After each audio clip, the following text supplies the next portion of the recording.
গৰু গাখীৰ নিদিয়া গৰুবিলাক আমালৈ পঠাইছিল, যাৰ কাৰণে আমি গৰুবিলাক ঘূৰাই দিলোঁ। হা, কোনোবা এজনে মুকুলে দেখাইটো অভিনয় কৰিও দেখাইছে গৰুবিলাকৰ কিমান বেমাৰ আছে। কিন্তু তেওঁ কৈছে, এই বাবুল নাথে কৈছে যে গাইকেইজনী ধুনীয়াকৈ গাখীৰ দি আছে। কোনটো আপুনি বিশ্বাস কৰিব? অৰ্থাৎ এইটো কথা খুবেই স্পষ্ট যে গৰুসুঁতি প্ৰকল্প কেন্দ্ৰ কৰি পেলাই গীৰগাই নামত যিটো অসম চৰকাৰে যি কামবিলাক কৰিছে, মুখ্যমন্ত্ৰীৰ একেবাৰে নিৰ্দেশনাত পদ্ম হাজৰিকাই বাৰে বাৰে কৈছে যে মুখ্যমন্ত্ৰীৰ নিৰ্দেশত পশুপালন বিভাগে গোটেই কামখিনি কৰিছে। এটা ডাঙৰ আচলতে হয়তো অহা দিনত আমি দেখিবলৈ পাম যে ডাঙৰ এটা কেলেংকাৰী ইয়াৰ লগত নিশ্চিতভাৱে ইয়াতে জড়িত আছে।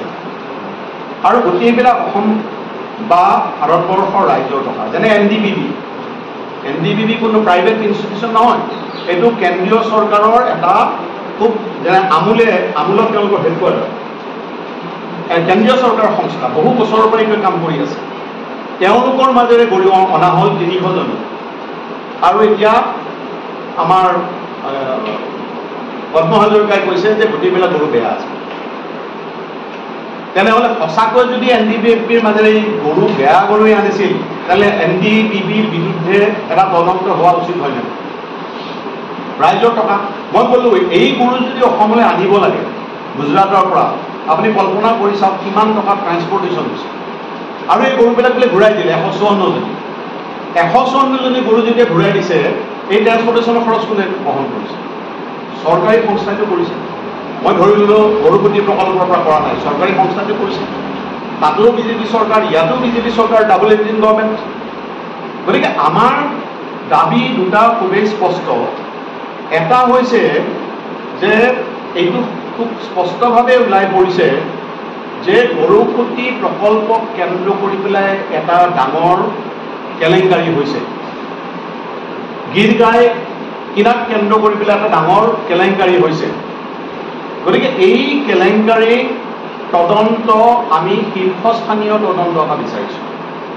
এতিয়া অসম চৰকাৰক যদি আপুনি চিট বুলি কৈ দিয়ে, SIT আমি যদি চিটৰ দ্বাৰা কৰিব লাগে, তেনেহ'লে কি হ'ব? মুখ্যমন্ত্ৰীয়ে যিখিনি কথা ক'ব আমি দেখিছোঁ। হা, APSC কেলেংকাৰীত কি হ'ল? বিৰাট চিট পৰিলে, তাৰপিছত কি হ'ল? গতিকে আমাৰ কথা হ'ল ইয়াৰ এটা জুডিচিয়েল এনকুৱাৰী হোৱা উচিত।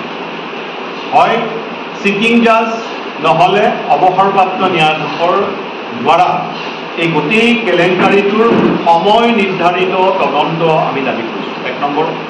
2 নম্বৰ হ'ল জয়ন্ত মল্ল বৰুৱাই যি তথ্য দিলে, পৰৱৰ্তী সময়ত যিবিলাক তথ্য ওলাই আহিছে, তেওঁ ক'লে যে নাই এইবিলাক গৰু চৰু পুহি একো লাভ নাই, আমি মানে এটা মৰমতে পুহিছোঁ। তাৰপিছত তথ্য ওলাল তেওঁৰ ফাৰ্মৰ, কোন ফাৰ্ম? JMB agro' একুৱা farm. প্ৰথমতে 3জন মানুহ তাৰ লগত জড়িত আছিল, পৰৱৰ্তী সময়ত 98% বুলি ক'ৰবাত পাইছোঁ, 98% এতিয়া শ্বেয়াৰ কিনিছে জুলি ডেকা বৰুৱাই, যিটো ৰঙিয়াৰ গোপালপুৰত আছে। 107 বিঘা মাটি তেওঁলোকৰ আছে এই ফাৰ্মখনৰ নামত, 35টা পুখুৰী আছে। এই ফাৰ্মখনৰ 2020 চনত যিটো তথ্য ওলাইছে, তেওঁলোকৰ ইনকাম আছিল 1,19,000 টকা। জুলি ডেকা বৰুৱা যেতিয়া ইয়াৰে মেনেজিং ডিৰেক্টৰ হ'ল, শ্বেয়াৰ কিনি ল'লে, তাৰপিছত একে বছৰত এই ফাৰ্মখনৰ ইনকাম হ'লগৈ 33 লাখ টকা। তাৰ পাছত এইটো বোধহয় আগবাঢ়িলে 55 লাখ টকা।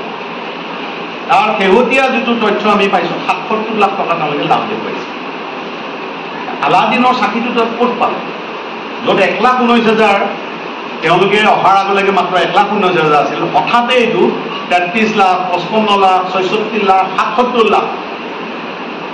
আমাৰ এটা ডাঙৰ সন্দেহ যে এয়া ক'লা টকা বগা কৰাৰ কাৰণে এই ফাৰ্মখন ব্যৱহাৰ কৰা হৈছে।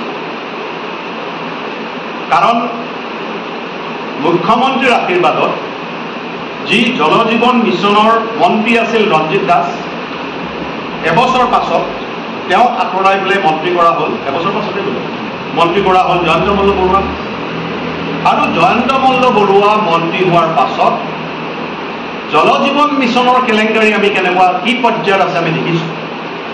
৩২০০ কোটি টকা ঠিকাদাৰ বিলাকক দিবলৈ বাকী আছে, কিন্তু ওপৰত যিটো তেওঁলোকৰ ভাগ বতৰা হৈছে, আমাৰ সন্দেহ যে তেওঁ মন্ত্ৰীজনে বিভিন্ন এই ধৰণে যিটো উপাৰ্জন কৰিছে, দুৰ্নীতিৰ টকা কেতিয়াও হোৱাইট হিচাপে দেখুৱাব নোৱাৰি।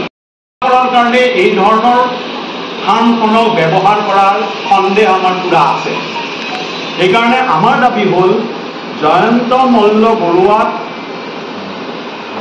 ইমিডিয়েটলি চৰকাৰৰ পৰা মন্ত্ৰীসভাৰ পৰা অপসাৰণ কৰি তেওঁৰ বিৰুদ্ধে তদন্ত কৰা হওক, আৰু এই দুইটা তদন্ত এখন ন্যায়িক তদন্ত হয়, অৱসৰপ্ৰাপ্ত ন্যায়াধীশ নহ'লে যদি পৰা যায় বেছি ভাল এজন বৰ্তমানৰ ন্যায়াধীশৰ দ্বাৰা তদন্ত কৰাৰ আমি দাবী জনাইছোঁ। আৰু অহা ৪ তাৰিখে অহা পৰহিলৈ এই দাবী দুটা কেন্দ্ৰ কৰি পেলাই আমাৰ বিভিন্ন জিলাত আমি প্ৰতিবাদী কাৰ্যসূচী সংগঠিত কৰাৰ কাৰণে সিদ্ধান্ত গ্ৰহণ কৰিছোঁ। ২এখন জিলাত বোধহয় ৫ তাৰিখেও হ'ব, কিন্তু বেছিভাগ ঠাইতে আমাৰ ৪ তাৰিখে এই দাবীৰ ভিত্তিত আমি মেমৰেণ্ডাম দিম চৰকাৰৰ ওচৰত, আৰু প্ৰতিবাদী কাৰ্যসূচী যে চৰকাৰী টকাৰ লুণ্ঠন, বৰষুটি প্ৰকল্পৰ নামত চৰকাৰে কিমান টকা বিনিয়োগ কৰিছে এইবিলাক তথ্য ওলাইছে। ৯ কোটি টকা বিনিয়োগ কৰাৰ সময়ত ১ কোটি টকা ঘূৰি আহিছে। গতিকে ৰাইজৰ টকা, এই ৰাইজৰ টকা যিধৰণে লুণ্ঠন হৈছে, আৰু মন্ত্ৰীবিলাকে যেনেকৈ আজি কেৰেট নকৰাকৈ তেওঁলোকে সম্পত্তি গোটাইছে, এই দুইটা বিষয়ৰ তদন্ত আমি দাবী কৰি পেলাই জনমত ইতিমধ্যে জনমত অসমত দেখিছোঁ যে প্ৰবল জনমত এটা গঢ় লৈ উঠিছে, আৰু ইয়াক আজি তাৰ পৰা আঁতৰাই অনাৰ কাৰণে মুখ্যমন্ত্ৰীয়ে যিবিলাক বিভৎস সাম্প্ৰদায়িক কথা কৈ আছে, এইবিলাক কথা আপোনালোকে নিশ্চয় শুনিছে, কিন্তু অসমৰ ৰাইজ আগতকৈ বহু পৰিপক্ক, বহু সচেতন। এই কথাবিলাকক গুৰুত্ব নিদি মানুহে কিন্তু নিজৰ যিটো ধাৰণা যে জয়ন্ত মল্ল বৰুৱা বা তেওঁৰ পৰিয়ালৰ এই সম্পত্তি সম্পৰ্কে মানুহৰ সন্দেহ হৈছে, গীত গাই কেন্দ্ৰ কৰি পেলাই যিটো একেবাৰে বিৰাট চলি আছে গৰু চুৰ বুলি, এই কথাবিলাক মানুহৰ মাজত এৰি যোৱা নাই। ৰাজনৈতিক নেতাই কিবা এটা কথা ক'লে মানুহে গ্ৰহণ নকৰে। যেতিয়া মানুহৰ বদ্ধমূল ধাৰণা হয় যে হয় তাতে কিবা এটা কেলেংকাৰী হৈছে, মানুহে ভুল কম কৰে এনেকুৱা কথা। গতিকে এই বিষয়বিলাকক লৈ পেলাই আমি এতিয়া আগবাঢ়িব বিচাৰিছোঁ, তদন্ত দাবী কৰি পেলাই, আৰু এটা কাৰ্যসূচী ৪ তাৰিখে সমগ্ৰ অসমতে আমি পালন কৰাৰ সিদ্ধান্ত